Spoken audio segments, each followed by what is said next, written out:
Ja, fatalo fatu ne e fiafile sofa manu malo e sikariso malo soi fo manuia fa aftai le tu tato o ne maftanga. We want to welcome those that are tuning in from Brazil, Pastor Clovis and many others around the world. We welcome you and good evening and thank you for joining with us. But tonight I specifically made it to encourage people, to encourage the Christians to make their stand and continue on to serve the Lord. Tonight I want to speak on the topic of positioning your family and yourself to the will of God so that you will receive the blessings. In other words, position your family to receive the blessings of God. See, the Bible is filled with stories of families and those people who have actually positioned themselves to receive the blessings. And also the people that put themselves out of position. What I really mean by putting yourself in position is really taking yourself in line with God's Word and in line with the purpose of God for your life. Because I know that when the purpose of God is being fulfilled in our lives, I am so certain that God will pour down His blessing as He had promised. You have to remember that God is God. That He's not a man who will tell lies. Whatever He promised, He will deliver. And so tonight I want to share with you about positioning your life and your family to the will of God in order to receive the blessing. The first family I want to share about tonight is the first family ever mentioned in the Bible. And I know that this is the first family ever during the creation of the cosmos or the world. The family of Adam and Eve. Adam and Eve's family. God positioned the family of Adam and Eve in a place where they will receive the intended blessings for humanity. And so we're going to read Genesis 2 verse 8 to 14, please. Then the Lord God planted a garden in Eden in the east, and there He placed the man He had made.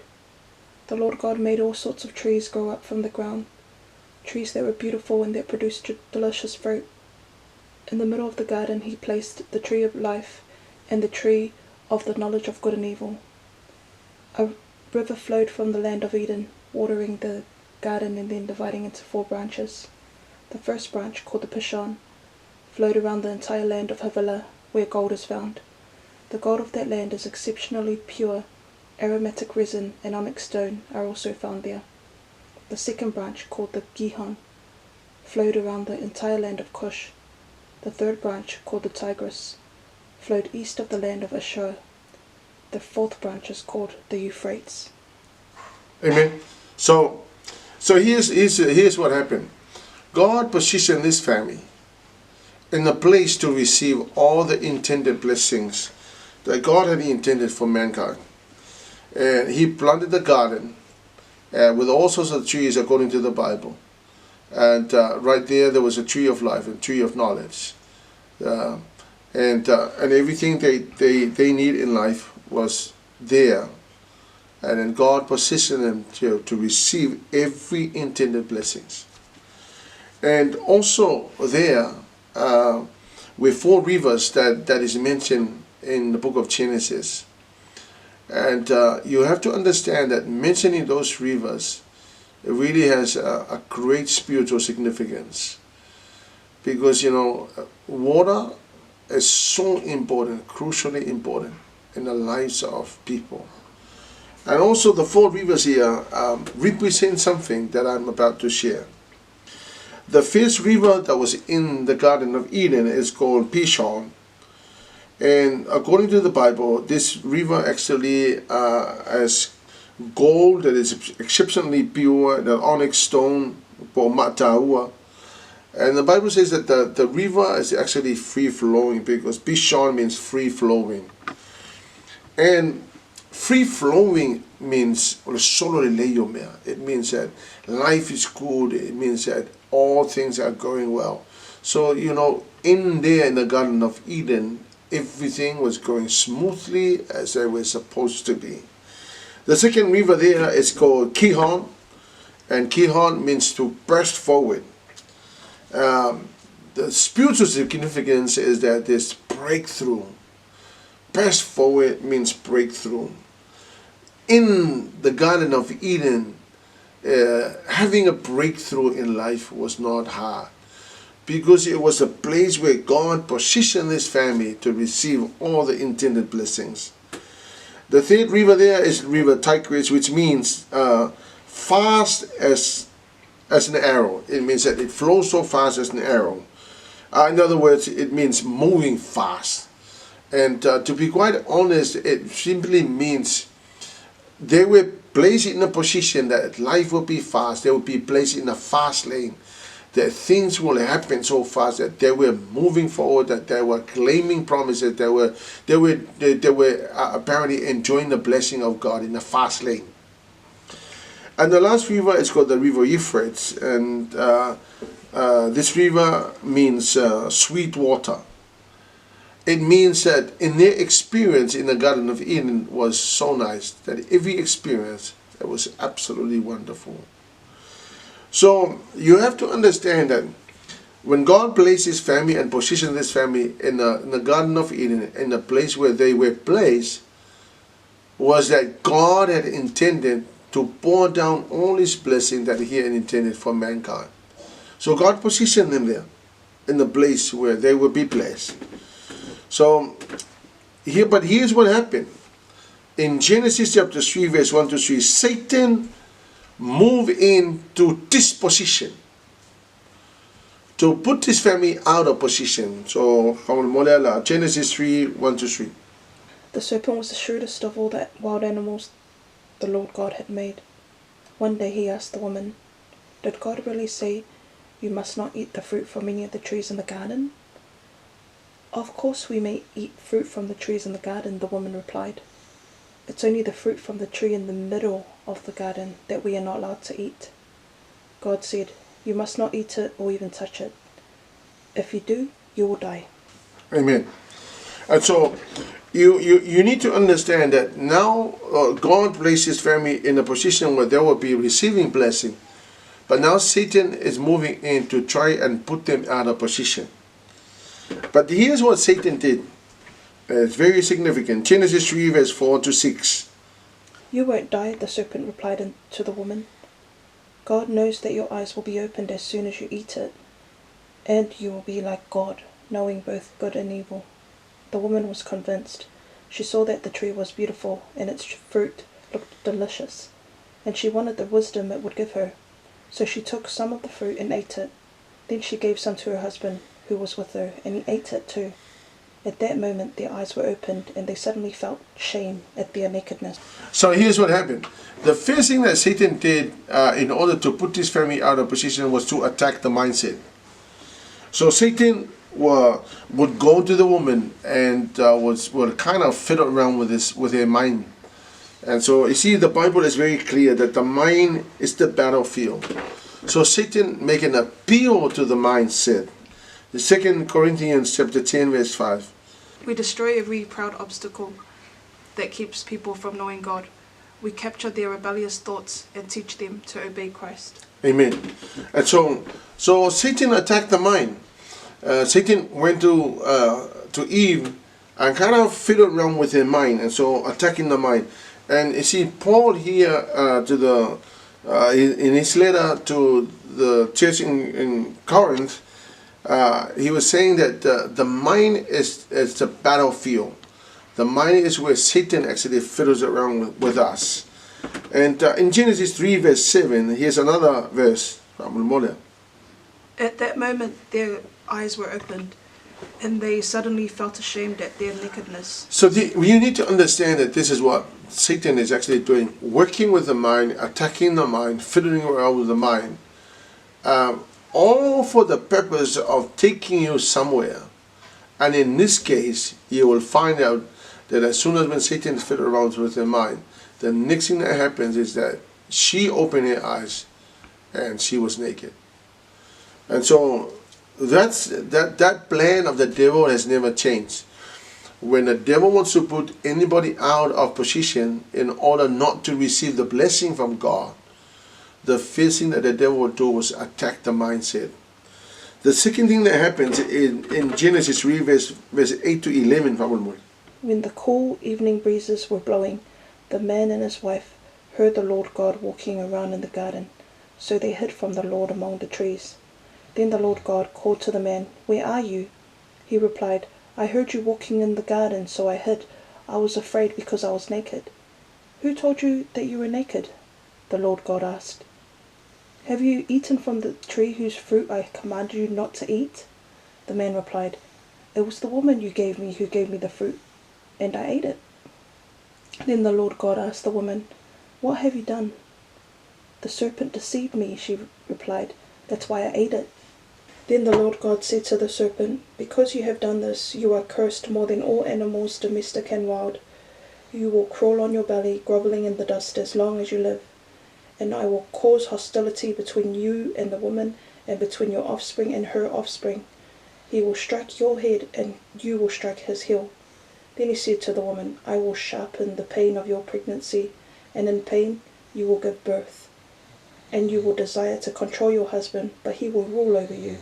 And to the man he said, "Since you listened to your wife and ate from the tree whose fruit I commanded you not to eat, the ground is cursed because of you. All your life you will struggle to scratch a living from it." So the second thing that happens here was that Satan was now able to create conflicts and started to blame one another.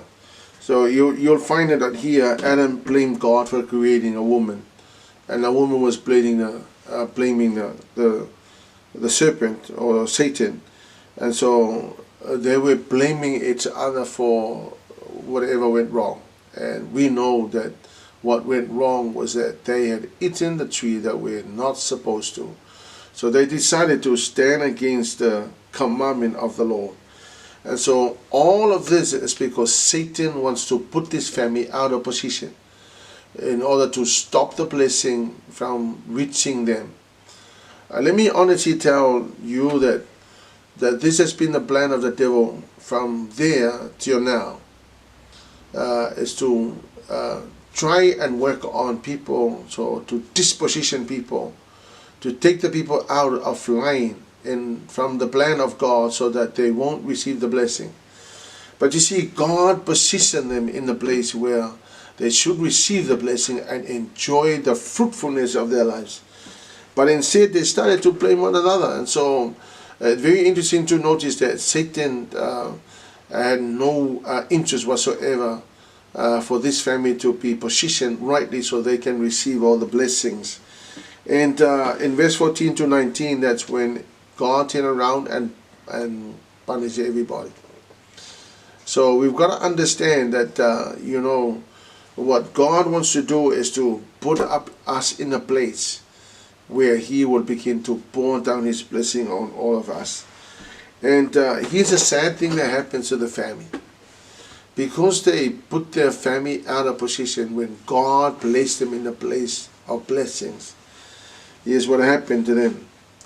All of their children were born outside the presence of God.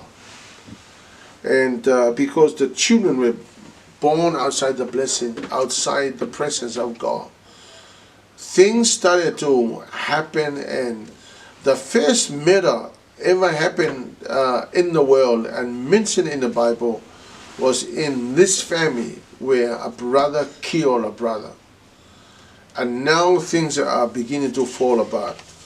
But that was not the intention of God. See, God wanted to put them in that place, go the Garden of Eden, so that their lives shall be able to receive the blessing of God. That their goings, their comings are blessed. With all the things that they are doing shall be blessed. But they put themselves out of position. What a sad ending of the story. And I tell you, that is so true for many people. God intended to put your life in a place when he will pour down his blessing. He positioned you in line with his purpose, and so that God can pour down his blessing on you, but you put yourself out of position. And for many people, we've actually put their families out of position.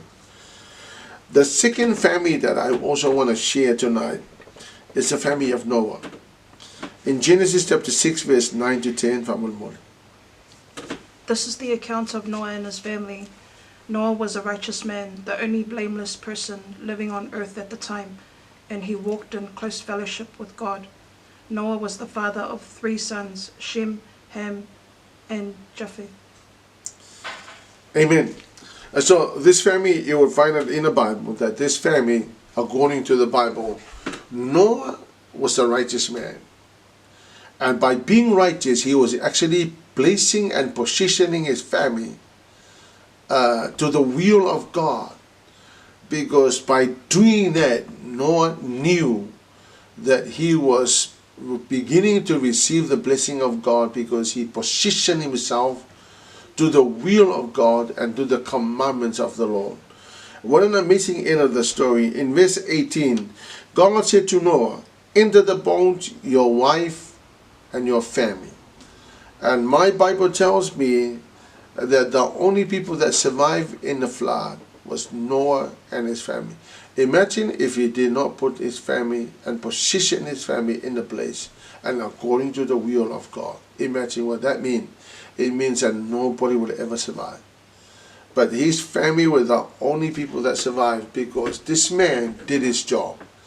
He positioned his family to the will of God and to what God had intended for them. And according to the direction and the guidance of the Lord, he positioned his family. And as a result, we know what happened to this family. And in Genesis 8, verse 15 to 16, only Noah and his family survived the flood. Why did they survive? All because they positioned themselves according to the will of God. And can I encourage everybody that's listening to my voice? I encourage you to do everything possible to position yourself to the will of God. Because if you put yourself out of position from the will of God, it is very difficult for God to bring blessing upon your life and in your way. But if we position ourselves according to the will of God and obey everything that he desires us to do, I know for a fact that he will begin to pour the blessings upon your life. The third family I want to share tonight, in fact there are many other families, but the family of Abraham. The story of Abraham in Genesis 12, verse 1 to 3. The Lord had said to Abram, "Leave your native country, your relatives, and your father's family, and go to the land that I will show you. I will make you into a great nation. I will bless you and make you famous, and you will be a blessing to others. Bless you and curse those who treat you with contempt. All the families on earth will be blessed through you." And so here's what happened in verse 4. So Abram departed as the Lord had instructed, and Lot went with him. Exactly what happened. So when the Lord commanded him to position his family according to his instruction and guidance and direction, my Bible tells me that Abraham made no excuses whatsoever. He didn't complain about it. When God said, "Get up and go to a place I will show you," he had no idea where he was going. But he followed and he did exactly according to the voice of the Lord and the direction of God. And by doing that, he was positioning his family to a place where God would begin to pour his blessing upon his life. Now, to read the whole story of Abraham, you will find it that the story of Abraham was a story of success.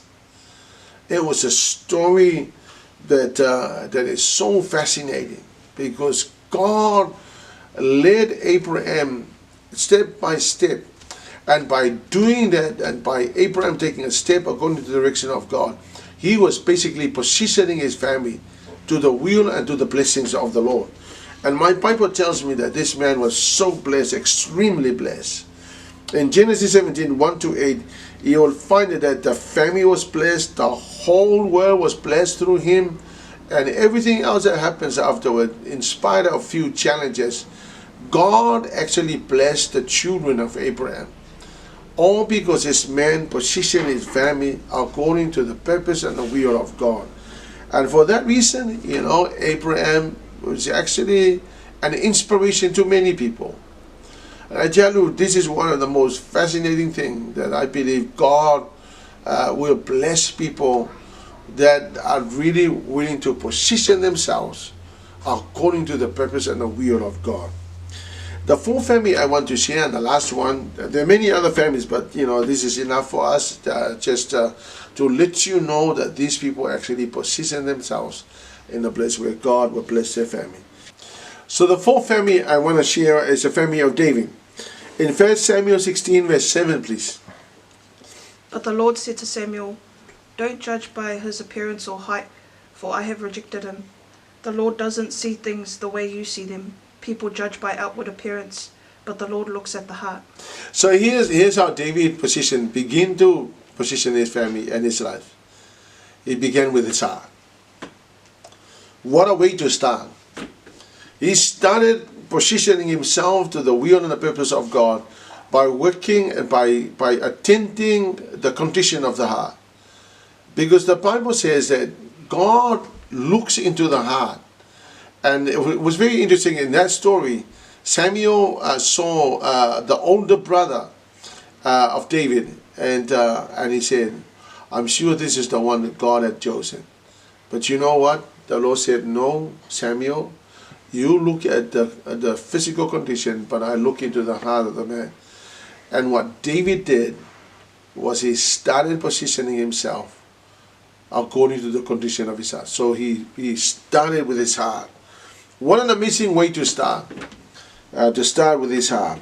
And the Bible says in 1 Samuel chapter 13 verse 14 that I have found David the man after my own heart. It is also quoted in Acts chapter 13 verse 22 is that God had found David the man goes after his heart. So you will find out there that David started to position his life and his family by attending, by getting into his heart and sorting out his heart. What a great place to start. And so you know that that this family in 2 Samuel chapter 11 verse 1-17, we don't need to read that, but I'll tell the story. In that chapter you will find that David apparently put himself and his family out of position by committing adultery with Bathsheba. Now we know that the story goes on to tell that the kings were supposed to be in the battlefield, but David didn't go, and so he spent his life enjoying staying at home, and by doing that he saw this woman having a bath, and he was tempted and slept with Bathsheba, and as a result committed adultery, and that was not the end of the story. He went on to murder the husband of this woman Bathsheba, Uriah. And so he went from one nasty thing to another. And by doing that, he was really putting his family out of position. But here's what David did. He knew, he admitted what went wrong in his life, and he admitted his fault. When Nathan the prophet came and confronted him, and Nathan said to him, "Come on, David, you are the man that actually killed this man. And so God will punish you for doing it." But here's what David did. In Psalm 51, you will find the prayers of David. And in that psalm, he was really repenting and asking God for forgiveness. He did not make excuses. He owned up to his fault. And he wanted to make things right by replacing his family back into position. And so right there he prayed the prayer and he said, "Lord, please don't send your Holy Spirit away from me." He was not caring about, he was not worried about the kingdom. He was worried about the presence. And what a way to reposition your life, is to go back to the presence of God and cry out to God in repentance and say, Lord, I made a mess of myself. I have put my life and my family out of position, but I ask for your forgiveness. That's what David did. And after he prayed that prayer, after he did that, God restored him. God restored him and restored his family back into position. And what a family there is, you know. God said to David, David, you know, your kingdom will last forever. And through the lineage of David, if you go to Matthew chapter 1, you will find that in that chapter there's a genealogy of Jesus. And right there, David became the father of Jesus, according to the verse 1 of Matthew chapter 1. And right there the Bible declares that Jesus Christ is the son of David. And so you will find that David put himself back into position in line with the will of God. You see, all of us fail in life. You know, we all fail. Nobody is perfect. You know, we all fail in life. But you know, if you ever put your life and your family out of position, here's a story in the Bible. Come back to the Lord. Ask for forgiveness. Say, Lord, I'm so sorry. Just like David. And cry out for the presence of God. Because that's what David did.